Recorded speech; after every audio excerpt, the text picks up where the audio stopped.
Business plus চ্যারিটিও বলতে পারেন। আমার সারা জীবন এখানে ডিসকাউন্ট। আমি জার্নিটার মধ্যে দিয়ে গেলাম, তখন আমার ফিল হলো যে আমি ধরেন অনেক কিছু সাফার করে করে এসেছি। যেমন বাচ্চাদের আপনি যদি একটা নিউবর্ন বেবির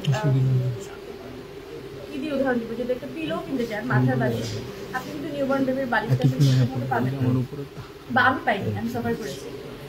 আবার দেখা যায় যে আপনি আপনার খুব পরিচিত বিড়া, যেটা কিনা মুরব্বীদের খুব ঘরের একটা পুরনো কাপড় থাকে, সুতির কাপড়, ওটা দিয়ে একটা গোল করে গোল মতো কিছু একটা বানায়, ওটা মাথায় দেয়। তো এইগুলো ধরেন নিউ মম যারা আছে, নিউ মাদার লাইক আমার মতো, হ্যাঁ, তো আমার বাসায় তার কোনো মুরব্বী নেই বা আমাকে ওই গাইডটাও কেউ করতে পারবে না। তো এই জিনিসটা নিয়ে আমি সাফার করেছি। আমার মনে হয় যে এরকম অনেক মায়েরা আছে যারা এই জিনিসটা নিয়ে সাফার করে। এবং ধরেন আমি নানা ধরনের নানা কিছু নিয়ে বলতে পারি। ধরেন ম্যাটারনিটির একটা কাপড়ও যদি বলি, প্রথমত আমি কাপড়টা নিয়ে যখন সাফার করেছি, বিশ্বাস করেন আমি কোথায় কিনবো আপনাকে যদি জিজ্ঞেস করা হয়, আপনি 3 মিনিট চিন্তা করবেন, মানে অন্তত 3 সেকেন্ড চিন্তা করবেন, আচ্ছা আমি কোথায় পিক করবো, কোন দোকানটা আছে এটার জন্য। আলাদা করে কিন্তু কোনো দোকান নেই। হয়তো অনেক ড্রেসের মধ্যে আপনি খুঁজে খুঁজে বের করবেন যে মায়েদের জন্য ম্যাটারনিটির সময় কি কাপড়টা, মানে গর্ভের সময় কোন কাপড়টা আসলে পরতে পারে, বা ব্রেস্ট ফিট করানোর জন্য কোনো কাপড়ের সাথে কিন্তু আপনি এত বড় লং একটা, আমি যেহেতু মুসলিম কান্ট্রি, তো কি হয় লং একটা জামা পরা থাকে, তো ওখান থেকে অনেক আনকমফোর্টেবল লাগে মায়েদের জন্য, ঢেকে ঢুকে আসলে বাচ্চাদেরকে ব্রেস্ট ফিট করানো মানে করাতে হয়। তো সেক্ষেত্রে আমরা খুবই কমফোর্টেবলি আমি এটা চিন্তা করেছি যে কীভাবে এই ডিজাইনটা আসলে বের করা যায়।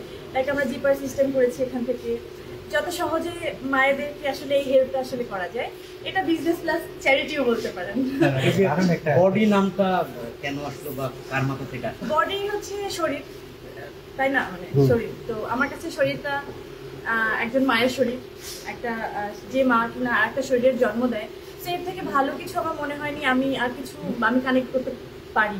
আমার মনে হয় বডিটা আমার জন্য বেস্ট অপশন লেগেছিল।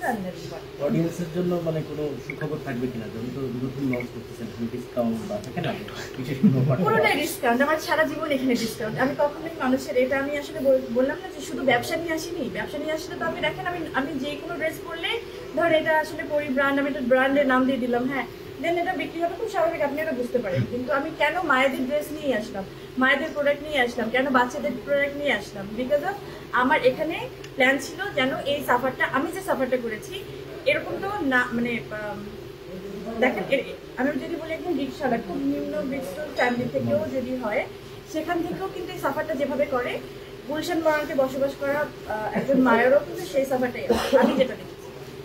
আমি চাই সর্বোপরি সব মায়েদের জন্য, বাংলাদেশের সব মায়েদের জন্য এমন একটা প্ল্যাটফর্ম করতে, যারা খুব সহজে তাদের চাহিদা অনুযায়ী ঠিকঠাক সঠিক জিনিসটা আসলে পিক করতে পারবে।